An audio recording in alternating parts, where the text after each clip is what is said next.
celebrate right now with Miss Olivia and some marinara sauce. All right. Maybe he's going to have Happy spaghetti. Maybe John Fulkerson wants some spaghetti He for his could. birthday. Pasta, carb up. This is a good marinara sauce, and it's not really traditional, I don't think. Okay. You can start it with olive oil, butter, bacon grease. I started with bacon grease, obviously. Bacon grease. That's why it Yes, smells so good. and I've already cooked, not necessarily sauteed. To saute means to brown it. And I have cooked the onions and celery and carrots and some fresh garlic until they're tender. After you've done that, right now is a good time to add the diced tomatoes, and if you can find it, the diced tomatoes with the Italian seasoning are those just do have great flavor. perfect. Yes, and of course it takes 2 big cups to hold a big can.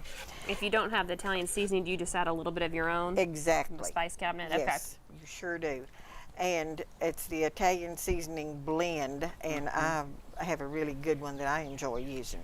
After that, now we're gonna play like this is still bubbly and hot. Sure. It's bubbling. TV Yeah. magic. Exactly. I'm adding fresh yellow squash that's been sliced and quartered, fresh zucchini, same thing, Do you have a garden or do you use the farmer's market? Or just the store? grocery store. Yeah. Well, I know you've got so many friends. I'm sure they all have farms and, you know. Well, I'd ask. I think they give it to their children. Okay.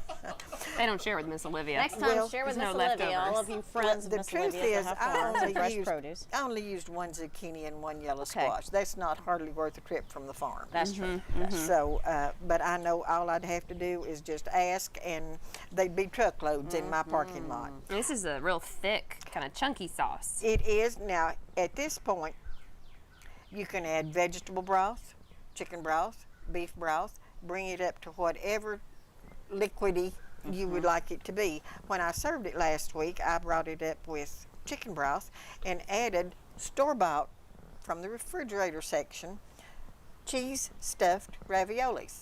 That Now, sounds delicious. You don't want to cook them a long time, or they will turn to mush. Okay. And you don't want that. You don't want mush. Waste a good ravioli. And I can make homemade ravioli. I've got all the little tools that you make it with, but I ain't going to as long a as lot of theirs is time. that good. So then you just let it bubble Okay. until your squash and zucchini is tender as you want it. You don't want it to be mush either.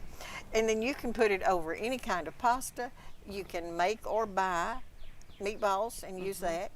It's just really versatile, and it can be totally vegetarian if you don't follow my recipe too close. Okay. Well, it's a great recipe, especially as I mentioned, the farmers markets, yeah. all the fresh produce out there. It'd be good through the summer too. So Well, mushrooms are wonderful in this, Oh, but when yeah. you do mushrooms, cook them until there is some color on them. Okay. It will make a 100% difference in how delicious they are and how nice, much nicer the texture is Okay. on a really nicely browned mushroom slice. lots of good tips from Miss Olivia. We appreciate you coming on. My a great pleasure, marinara ladies. sauce. Thank you so much. Thank you. Well, for now, we're going to send things back in to meteorologist Todd Howell. It's pretty toasty out here, Todd. I think